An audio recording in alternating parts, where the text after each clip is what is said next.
Maintenant, si on considère cette attaque, comme l'ont déjà dit les prédécesseurs, il faut d'emblée reconnaître que c'est de la lâcheté.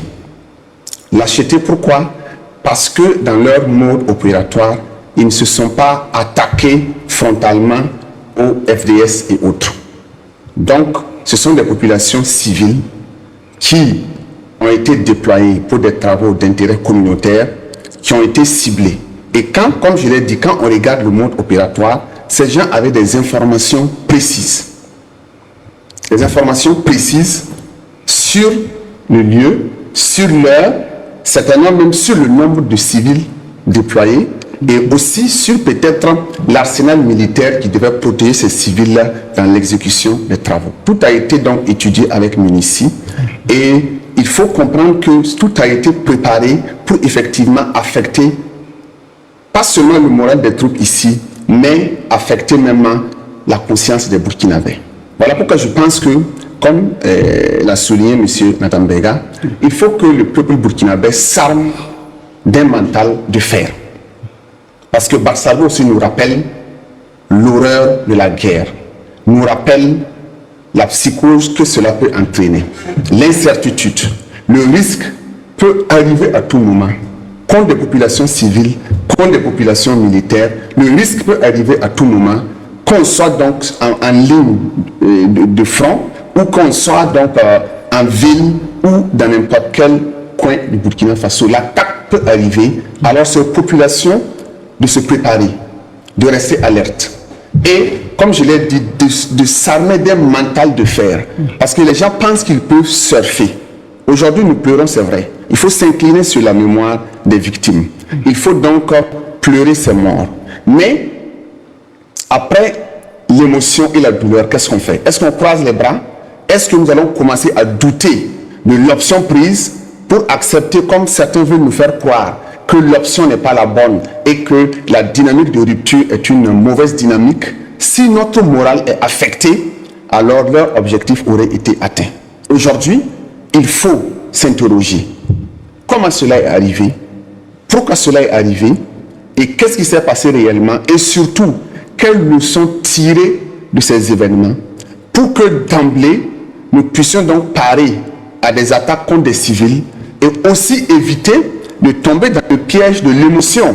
Je crois que là aussi, le président, lors de l'adresse, il a dit que ce sont des gens qui pensent que le nègre, c'est l'émotion. Comme l'avait d'ailleurs dit Léopold Sédar Senghor. Oui. L'émotion est nègre, la raison est hélène. Mais cette vérité est dépassée. C'est une vérité dans un contexte historique. Aujourd'hui, les masses africaines ne sont plus à l'étape de l'émotion. Les gens ont pris conscience, les gens peuvent faire une lecture des enjeux géopolitiques, géostratégiques. Donc aujourd'hui, c'est davantage lancer un message au peuple. C'est la douleur. Mais nous devons tirer encore de la force de cette preuve-là pour rester fort. Parce que, comme je l'ai dit, nous sommes en période de guerre. Rien ne prouve que pendant que nous sommes sur le plateau, ou demain après demain, il n'y aura pas donc d'autres vagues d'attaques pour donc saper notre morale. Mais c'est à nous de rester forts, de rester unis.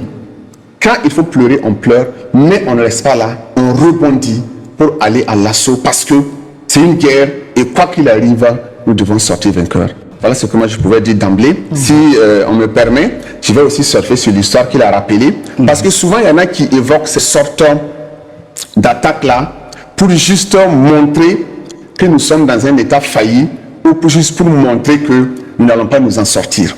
Actuellement, l'Ukraine, la guerre entre l'Ukraine et la Russie.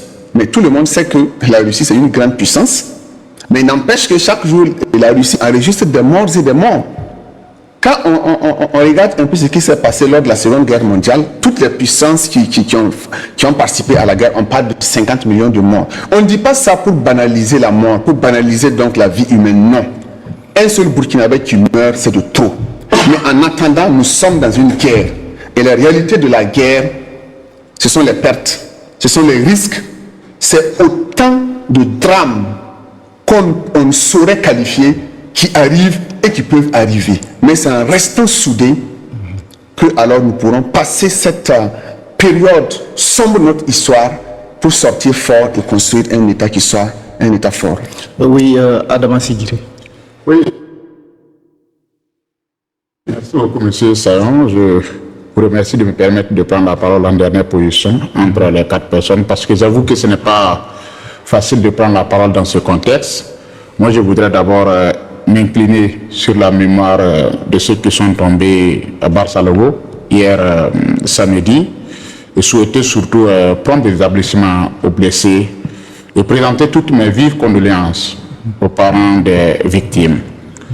C'est une épreuve très difficile ce qui s'est passé, mais c'est aussi, comme les camarades ont dit ici, la triste réalité de la guerre. La guerre, c'est ainsi. Il y a des moments où vous gagnez, il y a des moments aussi où vous perdez. Vous devez accepter cela. Et ça ne doit pas vous affaiblir, ça ne doit pas vous décourager, ça ne doit pas toucher notre morale. Pour moi, Barça-Logo